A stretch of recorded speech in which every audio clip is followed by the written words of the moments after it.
buenas tardes, qué gusto saludarlos en una nueva emisión de La UNAM Responde. Esta tarde que vamos a platicar sobre el trabajo creativo y el diseño que realiza Alejandro Magallanes. Además, les tenemos información sobre el rancho Izaguirre, esto a través de la voz de Jacobo Dayan. También les platicaremos sobre una invitación para hablar balleno. Esto sucederá en Universum.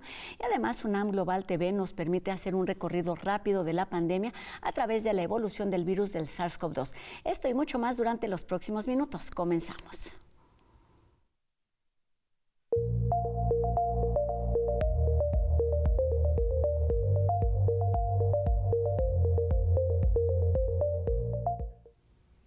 Alejandro Magallanes, Día del Libro 20 años Almadía, es la muestra que se inaugura este 3 de abril en la Casa Universitaria del Libro y nos acerca a 2 décadas del trabajo realizado por este artista en portadas y en el ámbito editorial independiente, lo cual ha sido un parteaguas en la forma de mostrar y de expresar la comunicación escrita a partir sí del trazo, pero también de la palabra y de los dibujos.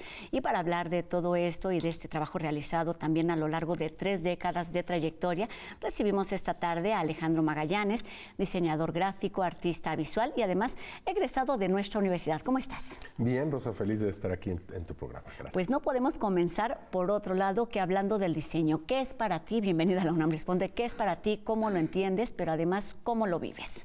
Bueno, digamos que es muy amplio, pero yo lo resumiría como esta forma de comunicación en la que se utilizan imágenes y palabras para comunicar y decir algo de la mejor forma posible, ¿no? Yo me he dedicado al diseño en actividades culturales, ¿no? Y que tiene que ver con, pues, las expresiones como cine, teatro, literatura, en fin, como esa área. Entonces, en una idea que retomo de nuestro querido Rafael López Castro, que él decía que los diseñadores éramos como los chamanes que escribían en las cuevas prehistóricas un mamut para que les fuera bien a la tribu. Yo la verdad es que comulgo mucho con esa enseñanza de Rafael. Exacto, durante mucho tiempo, muchas veces podemos pensar que el diseño es un trabajo que acompaña, que ilustra, que muestra, pero hay personajes como tú, como el maestro, como Vicente Guerrero, que se han dedicado a demostrar que el diseño es una actividad independiente única. ¿Cuáles son las características, las herramientas o los puntos que debe tener para poder lograr esta comunicación? Bueno, es finalmente responder a las preguntas qué, cómo, cuándo, dónde, por qué y para qué, ¿no? Entonces, cuando vas a hacer, por ejemplo, un cartel, ¿no? Imagínense, para un concierto de rock, bueno, pues el cartel te debe llamar la atención y a lo mejor la imagen o tu interpretación puede llevar como algunas, como si fueran capas de cebolla de significado. Pero bueno, no serviría de nada si no dijera cuándo es, dónde va a ser, claro, quiénes van a participar. Entonces, es como ese balance entre esos objetivos, ¿no? Es decir, por ejemplo, cuando haces una portada para un libro, que quieres que llame la atención y que pueda decir algo del libro, ¿no? A veces es solamente importante poner el título del libro que se lea perfectamente incluso sin ningún color, y está bien, ¿no? Pero a veces puedes hacer como una interpretación, una lectura, un análisis, y bueno, es justo una interpretación de todo el contenido del libro. Entonces, en todo este abanico es donde se mueve como este trabajo. ¿Y cómo, a partir de esta primera impresión, de esta primera imagen, pero también entendiendo o analizando estas diferentes capas que puede tener una sola imagen, se vuelve el diseño una herramienta de comunicación, pero también una herramienta de expresión? ¿Cómo se da el equilibrio entre estas dos tareas cuando además muchas veces se trata de un trabajo que es una petición, vamos, que no es una parte como individual solamente? Mira, creo que justo la parte más, o a mí la que más me emociona como del diseño gráfico y otro tipo de expresiones, o arte, es la capacidad que tiene para volverse parte de la memoria de un espectador. Entonces yo creo que todos hemos experimentado que vemos una imagen y nunca la olvidamos, ¿no? Porque nos gusta, porque nos emociona, porque nos recuerda algo. Y esa es como la capacidad que tiene para mí más importante que puede tener el diseño. Esa oportunidad de volverse parte de la vida de alguien por medio de las imágenes, ¿no? Si por ejemplo, recordamos las imágenes, y vamos a ponernos un poquito antiguos, pero las imágenes, por ejemplo, que hicieron los estudiantes durante el movimiento estudiantil del 68, claro. Y a la vez también las imágenes que se diseñaron para las Olimpiadas y que todas forman parte de la memoria de muchas personas y que se vuelven memoria colectiva, bueno, pues eso se debe a que lograron tocar como una sensibilidad dentro de un amplio grupo de personas mediante las imágenes y las palabras. ¿Qué tienen estas imágenes, pero qué tienen lo que se va creando en tu laboratorio, en tu taller, perdón, que deben tener estas dos características? Esta parte de la comunicación que debe tener los mensajes y responder las preguntas necesarias, pero además esta posibilidad de conectar con el público a través de la innovación, pero de la forma de contar que tiene que ver en tu trabajo, me parece mucho con el juego, con la diversión. Sí, yo la verdad es que siempre he relacionado la actividad creativa con el juego, ¿no? Y en ese sentido, bueno, pues es bonito que haya una gran cantidad de juegos. Entonces está desde el ajedrez, que es un juego de estrategia y que debe estar pues muy concentrado, que tiene reglas muy específicas y tiene pues unas características. Y lo mismo, hay juegos en los que vas improvisando y vas jugando mientras haces el juego. Entonces,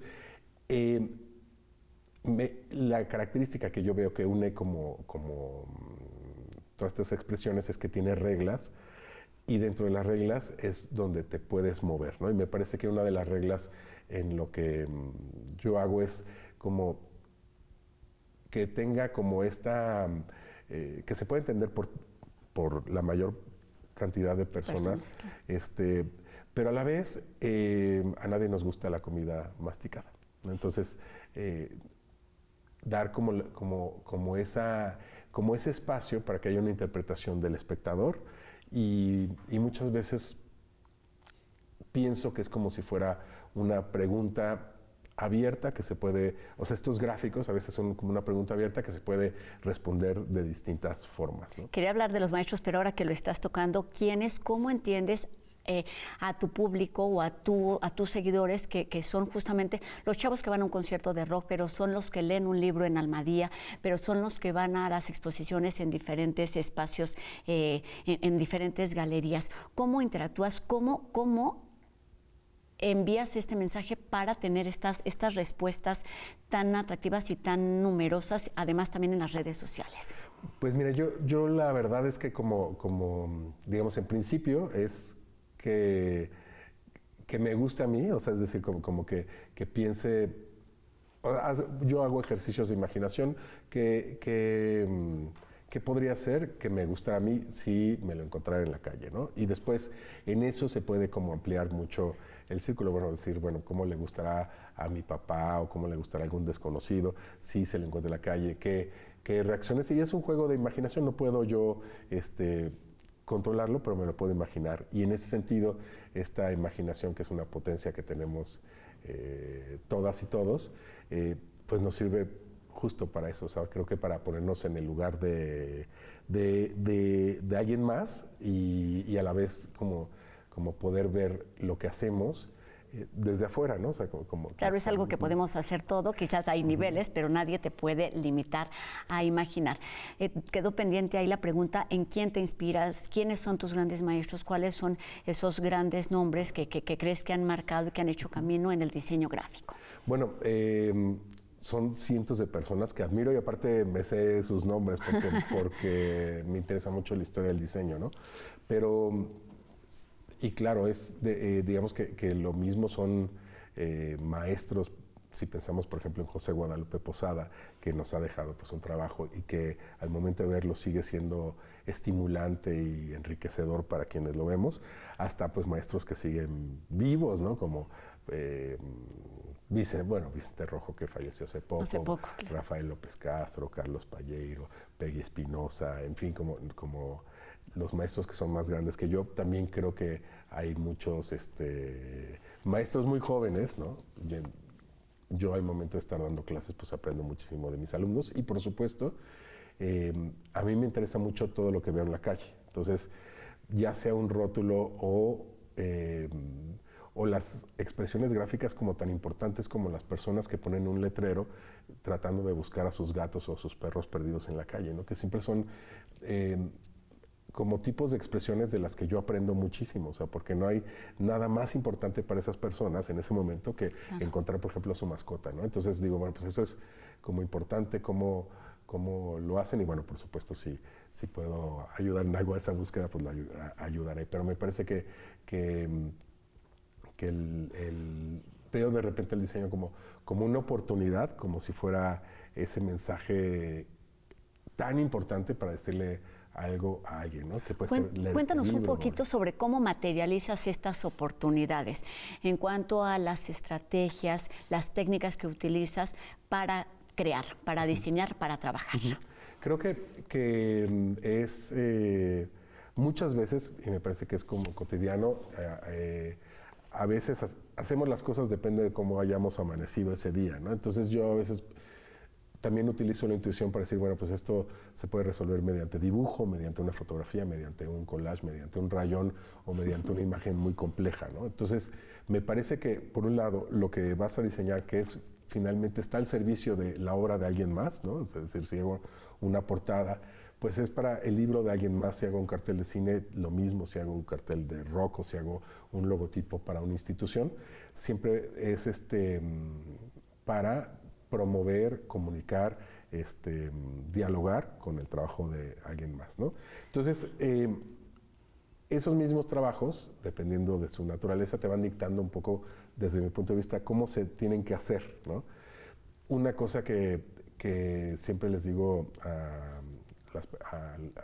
la juventud que estudia conmigo es que la primera idea nunca es la buena, ¿no? O sea, sino que hay que explorarla. Si te gusta muchísimo, entonces hay que pensar que debe haber una segunda idea mejor. Y así, y entonces, bueno, pues ya...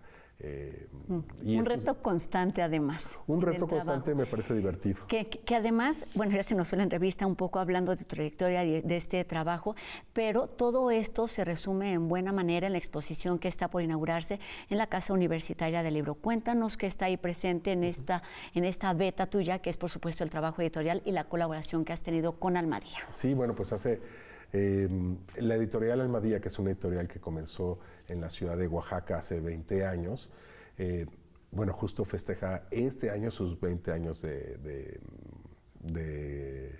existencia. De vida, de experiencia. Y a mí me invitaron a diseñar como sus libros hace 19. O sea, es decir, la editorial ya existía cuando yo empecé a diseñar sus libros. Y pues para mí fue pues muy emocionante decir, bueno, pues en vez de diseñar como un libro u otro en diferentes editoriales, poder diseñar todos los libros y darle como una identidad gráfica o una forma de verse, una forma de hacerse a la editorial. Y bueno, pues pasa el tiempo tan rápido que ya pasaron 19 años. Acabas de decir una palabra muy importante que es darle identidad, es decir, Almadía tiene en buena medida, por supuesto, identidad por los autores, por su línea editorial, pero lo que se ve a primera vista, por supuesto, son estas portadas que tú has diseñado a lo largo de estos años.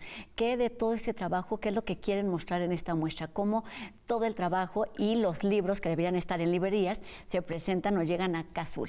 Fíjate que bueno, aparte no me pareció otro lugar tan bonito para presentarle que la Casa Universitaria del Libro de la Universidad Nacional Autónoma de México, y se presentan prácticamente todas las portadas, ¿no? Es decir, a mí, si yo lo viera como en retrospectiva, creo que hay 3 momentos, por lo menos en cuanto al diseño de portadas, como muy importantes de la editorial, y se van a ver como todos representados en la exposición. Ayer que estaba en el montaje ¿no? O sea, acomodando los libros, siempre pasan pues, personas, ¿no? que visitan la casa y que se asoman a verlo, y me preguntaban si era una feria de libro, ¿no? Y dije, bueno, eso hubiera sido también un muy bonito título para la exposición, o sea, decir una celebración de que existan libros, porque es muy importante decir que estos diseños pues existen porque hay mucha gente trabajando detrás de ello, además de los autores de los textos, ¿no? O sea, Guillermo Quijas, que es el director de la editorial, ha creído en esto y ha sido empeñoso, y pues gracias a esto se siguen publicando, ¿no? Y ya me salí de la pregunta. No, tenía que ver con la pregunta, pero tiene que ver con esta exposición y además es momento, además de invitar, porque hay 2 fechas importantes a lo largo de este mes, ahí en Cazul, cuéntanos. Sí, bueno, nos vemos mañana, que es el jueves a las 7 de la noche, en la Casa Universitaria del Libro, que está en Puebla y Orizaba. Y bueno, pues ahí nos reuniremos, celebraremos, y después el 26, me parece que es el sábado 26, a las 12 del día, habrá una pequeña feria de libros, ¿no? Estará la editorial Almadía también presente, podrán adquirir como ejemplares quien quiera, y daré una plática sobre el proceso de cómo diseño estos libros en cada uno, ¿no? Yo siempre he pensado que un texto finalmente es como si fuera una partitura, y en la que yo interpreto de acuerdo a pues, las posibilidades que tenga, más rápido, más lento, más bonito, más feo, en fin, o sea, como que esa parte subjetiva. Pues hay muchos motivos para visitar esta exposición. Alejandro Magallanes, Día del Libro 20 años Almadía, que estará ahí en Cazul del 3 al 30 de abril en la Casa Universitaria del Libro, porque es un reconocimiento a tu trabajo, el aniversario de Almadía, forma parte de las actividades de la Fiesta del Libro y la Rosa también de nuestra universidad. Y para terminar, Alejandro, en muy pocas palabras, ¿qué es lo que define el trabajo? ¿Cuál es el sello Magallanes en el diseño gráfico? Bueno, qué buena pregunta, Rosa, pero yo creo que en una palabra quizá podría ser curiosidad, ¿no? Entonces, para mí es siempre muy emocionante tratar de resolver como ese acertijo que te presenta cada trabajo y tratar de hacerlo de la mejor forma. Pues de resolver, o también yo diría de lanzar y de contagiar estas palabras, estas inquietudes al público, a las personas que se acercan a través de las diferentes herramientas, de las diferentes plataformas, al diseño gráfico de Alejandro Magallanes. Muchas gracias por estos minutos. Felicidades a ti y a todo el equipo por esta exposición, y nos veremos, por supuesto, ahí en Cazul. Alejandro Magallanes, diseñador gráfico y artista visual. Muchas gracias. Gracias. Nos vemos en Cazul. Y bueno, en otro tema, ¿alguna vez se han puesto a pensar o se han preguntado si se puede hablar con las ballenas? El libro Cómo hablar balleno, escrito por Tom Mustil, explora los avances de la comunicación entre humanos y cetáceos y permite a los amantes del universo marino internarse en algunos de sus misterios. La presentación de esta publicación se llevará a cabo el 3 de abril, también a las 4 de la tarde, esto en la Sala Océano del Museo de las Ciencias Universum, y contará con la participación de Yasmín Hernández Arellano, así como José Cortés y Conrado Guzmán. La moderación estará a cargo de Felipe Sámano. La entrada es libre, solo recuerden llegar a tiempo. Con el paso de los días, el caso de Teuchitlán va revelando más datos sobre las acciones que se llevaban a cabo en el rancho Izaguirre, relacionadas con el reclutamiento y asesinato de personas. Escuchemos enseguida a Jacobo Dayan.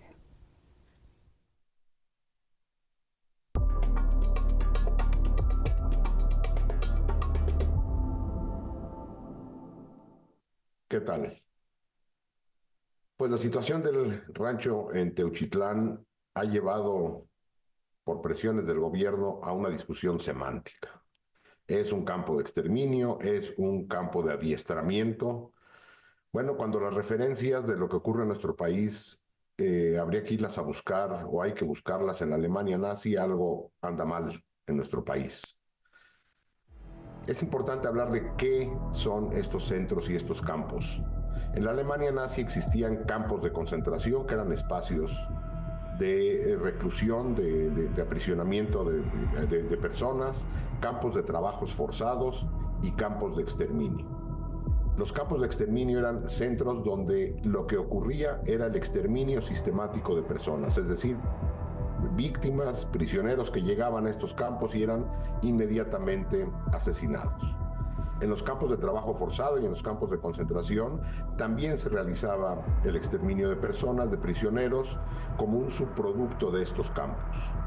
Dicho esto, el rancho Izaguirre en Teuchitlán, Jalisco, en mi opinión, se trata de un centro de reclutamiento forzado y exterminio. Es decir, no es un centro de adiestramiento, ahí la gente no iba a adiestrarse como si fuera un campo del Comité Olímpico, sino un centro de reclutamiento forzado del crimen organizado que tenía como subproducto de operaciones el exterminio. Es decir, el rancho Izaguirre operó junto con el resto de campos en esa zona como un campo de reclutamiento forzado y exterminio. Eso no quiere decir que en nuestro país no haya habido campos de exterminio única y exclusivamente. Ya lo dijo en su momento la Comisionada Nacional de Búsqueda, Carla Quintana.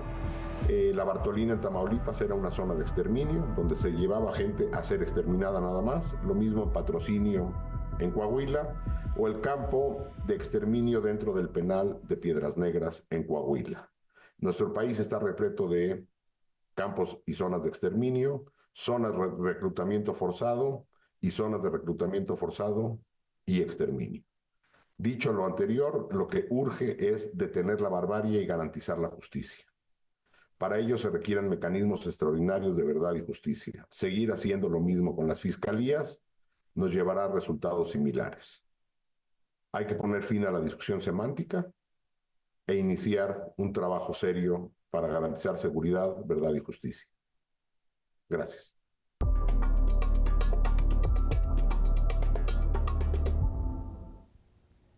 Hechos para no olvidar, como también del que vamos a hablar enseguida, porque en pocos minutos UNAM Global TV nos permite recorrer lo que han sido 5 años a partir del inicio de la pandemia y la evolución que ha tenido el virus del SARS-CoV-2.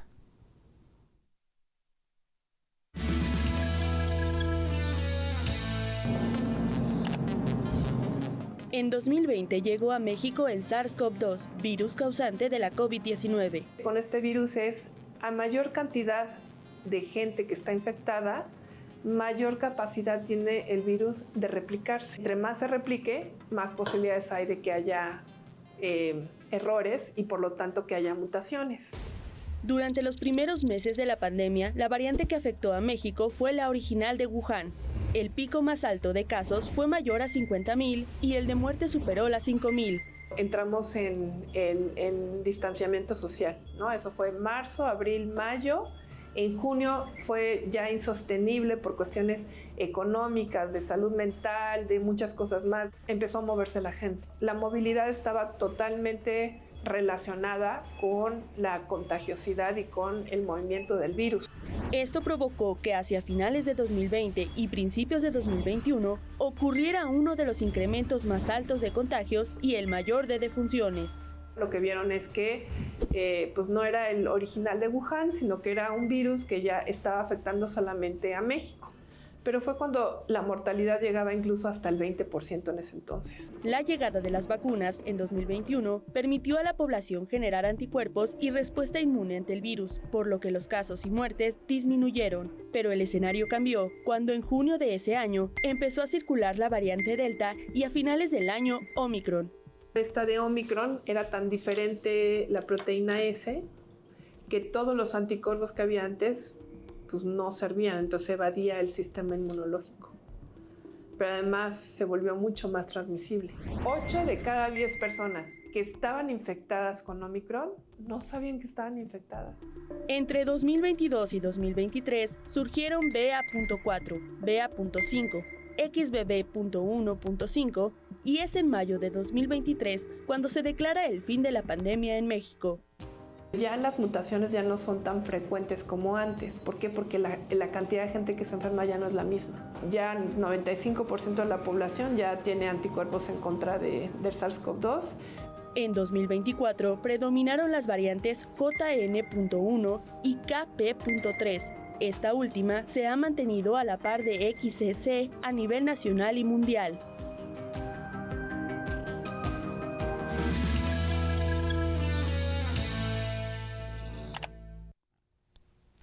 5 años resumidos en 2 minutos. Y con esta información terminamos nuestro programa de hoy, agradeciendo a Ricardo Iturbe su participación en la interpretación de lengua de señas mexicana, que nos permite llegar a un público mucho más amplio. Y a todos ustedes les recuerdo que podemos estar en contacto a través de nuestras redes sociales. Háganos llegar sus dudas, sus comentarios y sigamos haciendo juntos La UNAM Responde.